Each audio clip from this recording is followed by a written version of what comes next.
இவர் வந்து அதிபத்தர், விரி பொலிசு கடனாகை அதிபத்தருக்கும் அடியன் சுந்தரர் வந்து இவரை பதிவு செய்யறாரு. இவரு ஒரு நாயன்மார் தான். இவர் வந்து தினமும் வந்து ஒரு மீனை வந்து சிவனுக்கு சமர்ப்பணம் செஞ்சிருவாரு. இவர் வந்து ஒரு மீனவர் சமுதாயத்தை சேர்ந்தவர். நீங்க பாருங்க, கையில மீனை பிடிச்ச உடனேயும் அந்த மீனை வந்து சிவார்ப்பணம் செஞ்சுட்டாரு. ஒரு நாள் வந்து அவருக்கு தங்க மீன் கிடைக்குது. தங்க மீனையும் வந்து என்ன பண்ணிடுறாரு, சிவார்ப்பணம் பண்ணிட்டு கரை ஏறுறாரு. கரை ஏறின உடனே இங்க பாருங்க காட்சி தராரு. ஏன்னா தங்க மீன் சிவார்ப்பணம் செஞ்ச அன்னைக்கு ஒரு வீட்டுல சோறு இல்ல, பொண்டாட்டி பிள்ளைங்க எல்லாம் வந்து பட்னி. ஆனா கிடைச்ச அந்த ஒரே ஒரு மீனையும் சிவார்ப்பணம் பண்ணிட்டு வெளியில வராரு. அவருக்கு வந்து காட்சி கைலாய காட்சி பாருங்க. அந்த கடல்ல இன்னைக்கும் நீங்க நாகப்பட்டினம் ஆவணி மாதம் மூல நட்சத்திரம் அன்னைக்கு போனீங்கன்னா இந்த இது வந்து இன்னும் நடத்துறாங்க. அந்த ஒரு மீனை பிடிச்சி போடுற மாதிரி நாகப்பட்டினம் சுவாமி வந்து கடற்கரைக்கு போவோம் அன்னைக்கு மட்டும். பாக்கலாம், இதை போய் பார்க்கலாம். இதை வந்து இங்க கொடுத்துருக்காங்க பாருங்க.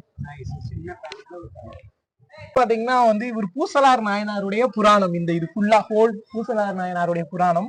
இவர் வந்து மணத்தால் கோயில் கட்டினவர். இந்த மணத்தால் கோயில் கட்டி கும்பாபிஷேகம் வந்து ஒரு நாள் மனசுக்குள்ளே வைக்கிறாரு. இவர்கிட்ட பணம் கிடையாது. ஆனா அதே நாள்ல காஞ்சிபுரம் ஏகாம்பரநாதர் கோயிலுடைய கும்பாபிஷேகம். சிவபெருமான் வந்து இவரை வந்து எல்லாத்துக்கும் காட்டணும்னு சொல்லி என்ன பண்றாரு, பல்லவ மன்னன் தான் காஞ்சிபுரம் ஏகாம்பரநாதர் கோயில் கட்டுறாரா, அவருடைய கனவுல போய் இந்த மாதிரி உன்னோட கும்பாபிஷேகத்தினால வர முடியாது, நீ வேற நாள்ல வைன்னு சொன்ன உடனேயும் என்ன ஏதுன்னு கேட்கும்போது இந்த மாதிரி ஒருத்தர் என்னோட பக்தன் கோயில் கட்டிருக்கிறான்னு சொல்லிடுவாரு. உடனே படை பரிவாரம் எல்லாம் பாருங்க புறப்பட்டு வந்து இந்த பூசலார் நாயனாரை வந்து வழிபட்டுட்டு போவாங்க. அதற்கு பிறகு வந்து இவர் வந்து கைலாய பதவி அடைவார். அந்த பூசலார் புராணம் வந்து இங்க இருக்கு.